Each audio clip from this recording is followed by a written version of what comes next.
ఓం గం గణపతయే నమః. జ్ఞానక్షముడు ప్రేక్షకులందరికీ కూడా స్వాగతం. చాలా మంది చిన్నవాళ్ళైనా పెద్దవాళ్ళైనా వ్యాపారస్తులు ఎవరైతే ఉన్నారో, ఈ యొక్క బిజినెస్ పర్సన్స్ ఎవరైతే ఉన్నారో, మీరు వ్యాపారం చేసేటువంటి చోటున మీ యొక్క సహోద్యోగులు లేదా అంటే మీ యొక్క కింద పని చేసేటువంటి వాళ్ళు సరిగ్గా పని చేయట్లేదు, వాళ్ళు చాలా అశ్రద్ధగా ఉన్నారు, ఇంట్రెస్ట్ అనేటువంటిది చూపించట్లేదు.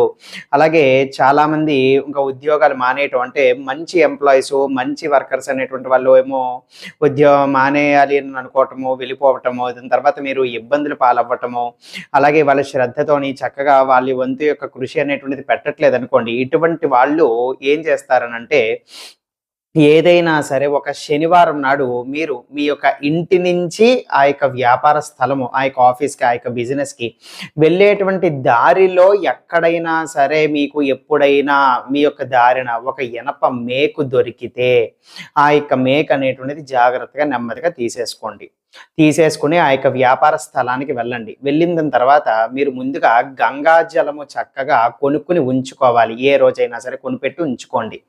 ఈ యొక్క మేకుని పట్టుకొని వెళ్ళటం మాత్రం శనివారం నాడు మాత్రమే జరగాలి. ఈ విధంగా మేకుని తీసుకొని వెళ్ళి ఆ యొక్క గంగాజలం వేసి ఆ యొక్క మేకుని శుభ్రంగా కడగండి.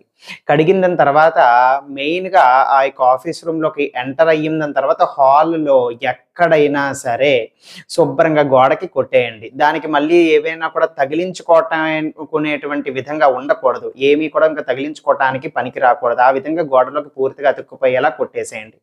ఈ విధంగా చేసినట్లయితే గనుక మీ దగ్గర పని చేస్తున్నటువంటి వాళ్ళు, మీ కిందన పని చేస్తున్నటువంటి వాళ్ళు, మీ యొక్క సహోద్యోగులు అందరూ కూడా మీ యొక్క పనికి, మీ యొక్క ఆఫీస్ రీత్యా లేకపోతే మీ యొక్క వ్యాపార రీత్యా ఏదైతే వాళ్ళు పని చెయ్యాలో విపరీతమైనటువంటి ఇంట్రెస్ట్‌తో, శ్రద్ధతో, అభిమానముతో కట్టుబడి ఉండేటువంటి విధంగా వాళ్ళు చేసేలాగా పరిస్థితి అనేటువంటిది మారుతుంది. ఎవరికీ కూడా ఉద్యోగం వదిలిపెట్టి వెళ్ళిపోవాలి అనబడేటువంటి ఆలోచనలు కూడా రాకుండా చాలా ఎంతూసియాస్టిక్, అంటే చాలా ఇంట్రెస్టింగ్‌గా, శ్రద్ధగా, అభిమానంగా, చాలా కష్టపడి చక్కగా పని చేయాలి అనబడేటువంటి ఉద్దేశం కలిగి ఉంటారు. మీ యొక్క సహోద్యోగులు గానీ, మీ దగ్గర పనిచేసేటువంటి వాళ్ళు గానీ అద్భుతమైన ప్రయోజనం ఉంటుంది. చాలా చమత్కారంగా అనిపించొచ్చు మీకు ఈ యొక్క పరిహారం.